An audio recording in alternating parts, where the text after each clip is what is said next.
찬송가 336장으로 찬송하겠습니다. 336장 찬송입니다.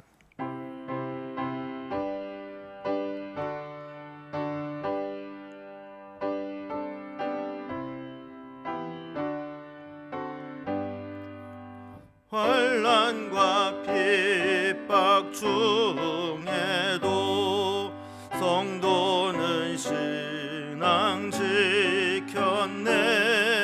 이 신앙 생각할 때에 기쁨이 충만하도다. 성도의 신앙 따라서 죽도록 충성하겠네. 옥중에 매인 성도나 양심은 자유 얻었네. 우리도 고난 받으면 죽어도 영광 되도다. 성도의 신앙 따라서 죽도록 충성하겠네. 성도의 신앙 본받아 원수도 사랑하겠네. 인자한 언어 행실로 이 신앙 전파하리라. 성도의 신앙 따라서 죽도록 충성하겠네. 아멘. 아멘. 오늘 함께 나눈 하나님 말씀은 신약성경 히브리서 11장 32절에서 40절까지 말씀입니다. 히브리서 11장 32절에서 40절까지 신약성경 366면에 있습니다. 이 말씀을 제가 봉독하겠습니다. 내가 무슨 말을 더하리요? 기드온, 바락, 삼손, 입다, 다윗 및 사무엘과 선지자들의 일을 말하려면 내게 시간이 부족하리로다.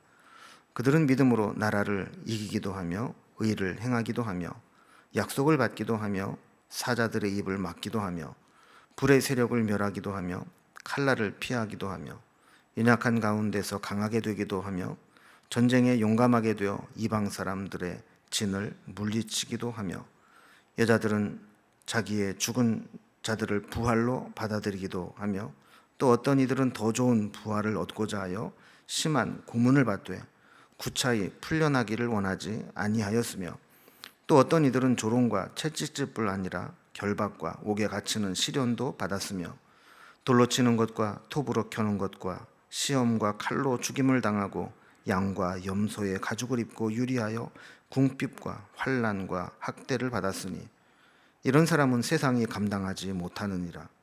그들이 광야와 산과 동굴과 토굴에 유리하였느니라. 이 사람들은 다 믿음으로 말미암아 증거를 받았으나 약속된 것을 받지 못하였으니 이는 하나님이 우리를 위하여 더 좋은 것을 예비하셨은즉 우리가 아니면 그들로 온전함을 이루지 못하게 하려 하심이라. 아멘. 히브리서 11장 믿음장이라 그랬죠. 여기에 나타난 믿음의 위인들을 설명하면서 수많은 믿음의 위인들이 나오는데 그들을 가장 적절하게 한마디로 표현해 본다면 38절에 나오는 말씀과 같이 이런 사람은 세상이 감당하지 못하느니라. 이런 표현이 아마 믿음의 사람들을 가장 잘 설명하는 표현이리라 생각이 됩니다. 세상이 아무리 믿음의 사람들을 억압하고 저들의 믿음을 굴복시키려고 해도 믿음의 사람은 굴복되지 않는다는 겁니다. 세상이 감당할 수 있는 범위를 넘어섰다라는 것이죠. 세상이 할 수 있는 모든 방법을 다 총동원해서 믿음을 굴복시키려 해도 소용이 없다라는 겁니다. 그래서 조롱과 고문과 형벌과 투옥, 심지어는 사형에 처하여도 저들은 굴하지 않았습니다. 그래서 오늘 본문은 사사 시대로부터 다윗 그리고 선지자들 그리고 또 무명의 많은 신앙인들의 위인들을 소개하면서 저들이 어떻게 신앙을 지켜왔는가를 소개합니다. 오늘 본문의 내용을 단락별로 구분을 좀 해보면 32절은 그들이 가나안 정착 이후에 어떤 믿음의 사건들이 있었는가를 소개합니다.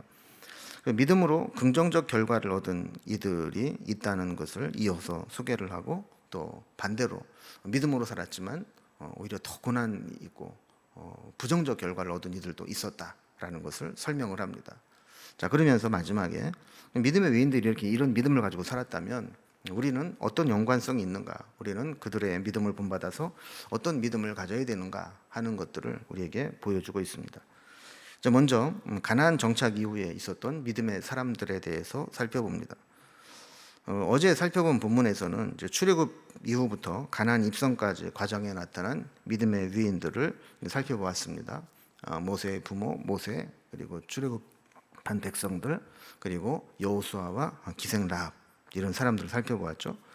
오늘은 여기에 이어서 가나안 땅에 들어가 정착한 이후에 수많은 역사 속에서 어떤 믿음의 인물들이 나왔는가를 소개합니다. 32절에 보면 내가 무슨 말을 더 하리요? 기드온, 바락, 삼손, 입다, 다윗 및 사무엘과 선지자들의 일을 말하려면 내게 시간이 부족하리로다 그랬습니다. 사실 지금까지는 믿음의 사람들에 대한 설명들이 일일이 다 좀 비교적 세세하게 있었죠. 근데 이렇게 하려고 하다 보니까 너무 많아서 시간이 부족하다라는 겁니다. 그래서 일단 가나안 땅에 정착한 이후에 믿음의 위인들을 이름만 이렇게 쭉 열거를 합니다. 사실 유대인들, 히브리서의 독자가 히브리인들, 유대인들이라고 했죠. 사실 이름만 딱 열거를 해도 그 사람이 이런 믿음이 있었지, 이렇게 알 수 있다라는 것을 기대한 거죠. 하나님의 약속을 붙잡고 전쟁에 나가서 하나님 백성들을 압제했던 자들과 싸워서 이긴 자들이 사사들이죠. 기드온은 300용사만 데리고 미디안과 싸워서 이겼습니다. 바락은 하솔 왕 야빈의 침략에 드보라와 야일의 도움으로 승리하게 됩니다. 입다는 암몬의 침략에 서원함으로 승리를 얻게 되죠. 삼손도 한때 여자 문제로 인해서 성령이 떠나가는 일이 있었지만 뒤늦게 깨닫고 마지막으로 하나님께 멋지게 또 쓰임을 받기도 합니다.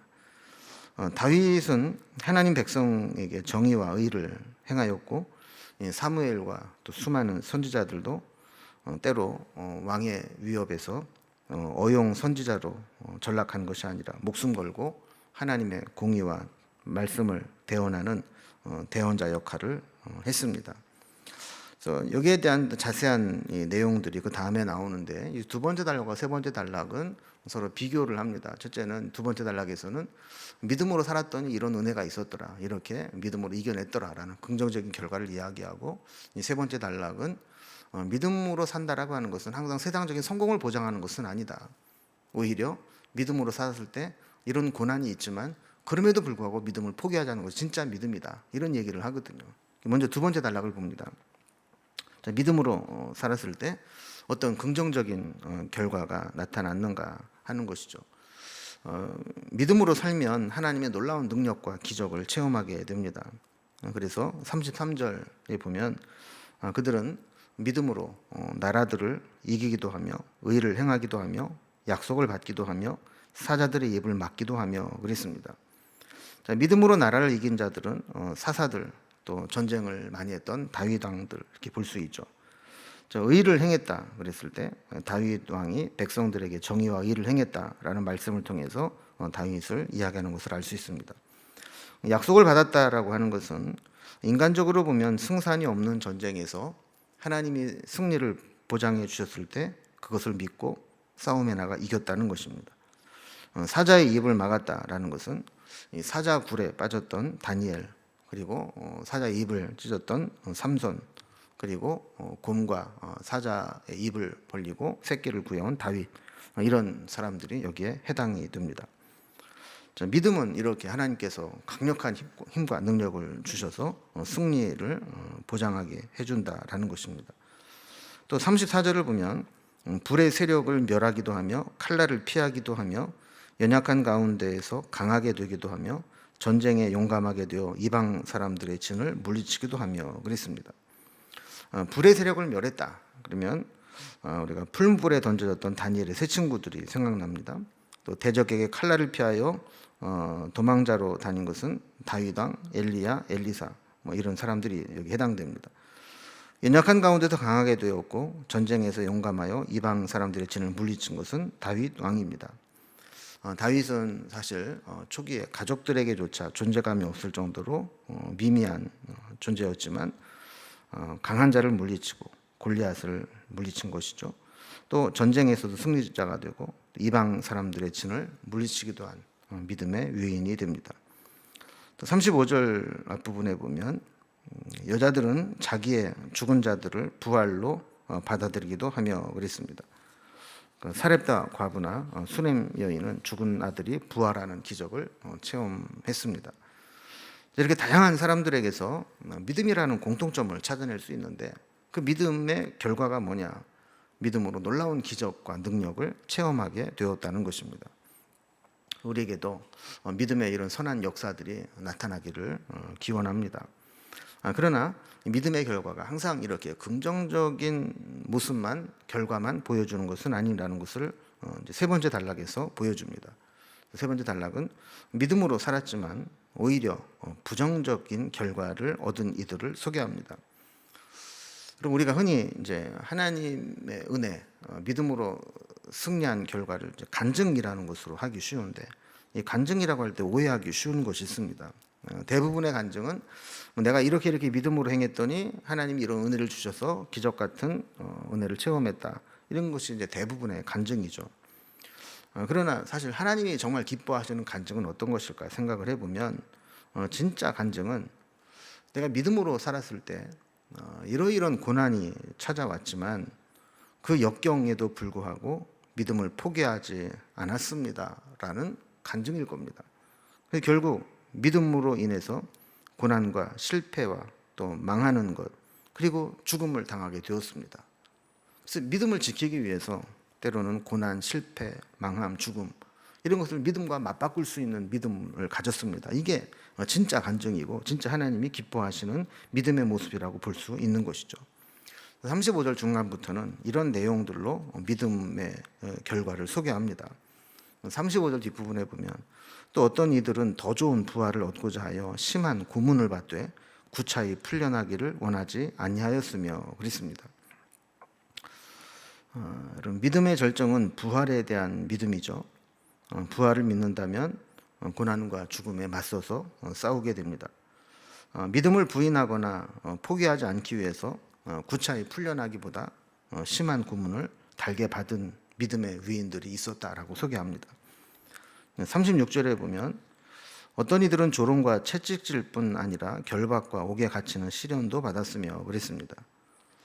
조롱이 정신적 고통이라면 채찍질, 결박, 옥에 갇히는 시련은 육체적인 물리적 고통이라고 볼 수 있습니다.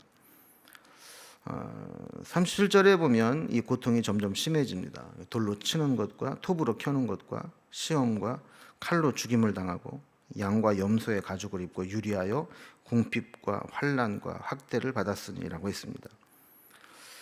처음에는 이제 약한 고문과 고통을 통해서 회유를 하죠. 너 계속 믿음 얘기하면 이런 고통을 당할 거야. 그러면서 이제 작은 약한 고통으로 시작을 하는데 계속해서 굴복하지 않으면 점점 강도가 세지다가 결국 이 고문에서 잔인한 신체 훼손과 학살로 이어지게 됩니다. 돌로 치고 톱으로 켜고 칼로 처형하게 되는 그런 무지막지한 학대와 처형까지 이루어지게 되는 겁니다. 만약에 이런 것들을 당하지 않으려면 세상과 단절하고 살아가는 수밖에 없습니다. 그래서 세상 문명과 또 세상 사람들과 단절돼서 자급자족 형태로 양과 염소의 가족을 두르고 박해자들이 없는 곳으로 유리하면서 은둔 생활을 할 수밖에 없었다는 것이죠. 그러다가 발각되면 궁핍과 또 환난의 학대를 받을 수밖에 없었습니다. 38절을 보면 그들이 광야와 산과 동굴과 토굴에 유리하였느니라. 결국 믿음을 지키고 살아가기 위해서는 사람이 살 수 없는 곳, 사람이 없는 곳으로 들어갈 수밖에 없었다는 것입니다. 믿음이 세상적인 성공이나 안전이나 안락함을 보장해 주는 것만은 아닙니다. 사람들이 추구하는 세상의 성공과 부유함과 화려함보다 더 중요한 가치가 하나님께 있기 때문에 그 믿음을 지키기 위해서 세상적인 것들을 다 포기하더라도 하나님을 선택하는 것이 믿음입니다. 정말 많은 신앙의 위인들이 이런 불이익과 고통과 고문과 죽음에 굴하지 않고 믿음을 지켜냈습니다. 이런 것들이 정말 세상이 감당하지 못하는 믿음이라고 소개하고 있는 것이죠.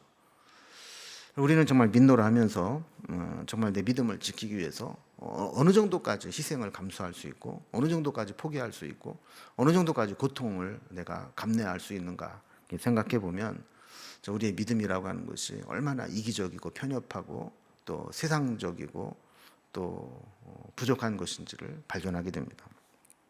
그래서 이제 믿음에 대한 이야기를 하면서 마지막 단락에 보면 믿음의 위인들은 이렇게 살았는데 믿음의 위인들이 가지고 있었던 이런 믿음과 우리와는 어떤 연관이 있는가, 우리는 어떤 믿음을 가져야 되는가, 이거를 마지막 단락에서 이야기를 합니다.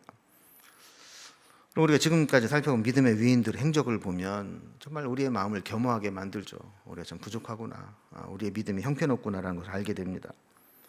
사실 말이 그렇지 우리가 실제로 그런 믿음의 위인들이 처해 있었던 힘든 고난의 현장이 있더라면 우리도 그들과 같이 믿음의 길을 선택할 수 있을까라고 스스로 물어볼 때 정말 쉽지 않은 일이다라는 것을 알게 됩니다.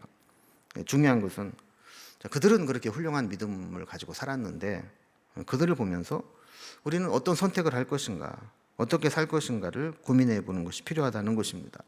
그래서 39절에 보면 이 사람들은 다 믿음으로 말미암아 증거를 받았으나 약속된 것을 받지 못하였으니 그랬습니다. 여기 보면 중요한 개념을 서로 대조합니다. 증거와 약속된 것입니다. 지금까지 열거한 구약의 믿음의 사람들이 다 믿음으로 말미암아 증거는 받았지만 약속된 것은 못 받았다. 그럼 증거는 뭐고 약속된 것은 뭘까요? 증거라고 하는 것은 저들이 믿음의 사람이라고 하는 인정을 받았다라는 겁니다. 그러나 약속된 것이라고 하는 것은 하나님이 예수 그리스도를 통해서 주실 완전한 구원은 아직 경험하지 못했다는 것입니다. 그러니까 구약에 있는 사람들은 믿음의 어떤 그 말씀으로 그냥 믿음으로 살기는 했지만 그 믿음의 완성까지는 보지 못했다는 거예요.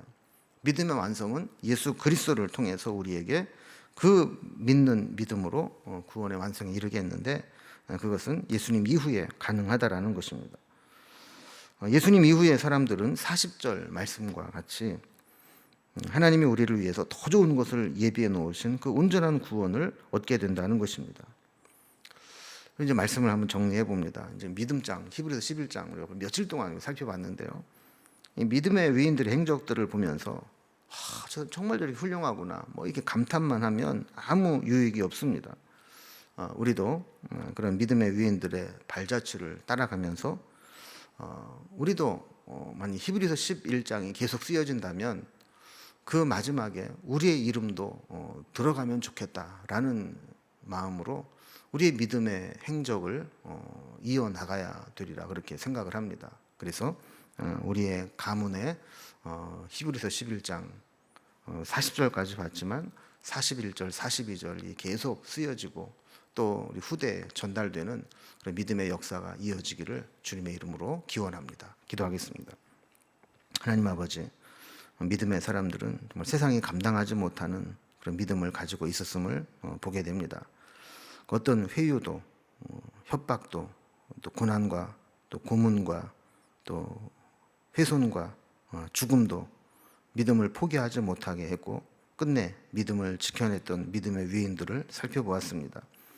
정말 힘들고 어려운 상황 가운데서 믿음을 지켜낸 이들의 모습을 보면 우리의 믿음이 얼마나 보잘것없고 하찮은 것인가를 깨닫게 됩니다. 원하기는 우리에게도 이런 믿음의 위인들이 되게 하시고 또 세상이 감당하지 못하는 믿음을 갖게 하시고 히브리서 11장 41절 42절을 계속 써내려가는 믿음의 사람들이 되게 하여 주옵소서. 오늘도 믿음의 걸음을 한 걸음 한 걸음 나아갈 때 끝까지 믿음의 길을 완수할 수 있도록 도우시고 힘주시고 인도해 주시기를 원하며 예수님의 이름으로 기도드리옵나이다. 아멘. 각자의 기도 제목들로 자유롭게 기도하시겠습니다.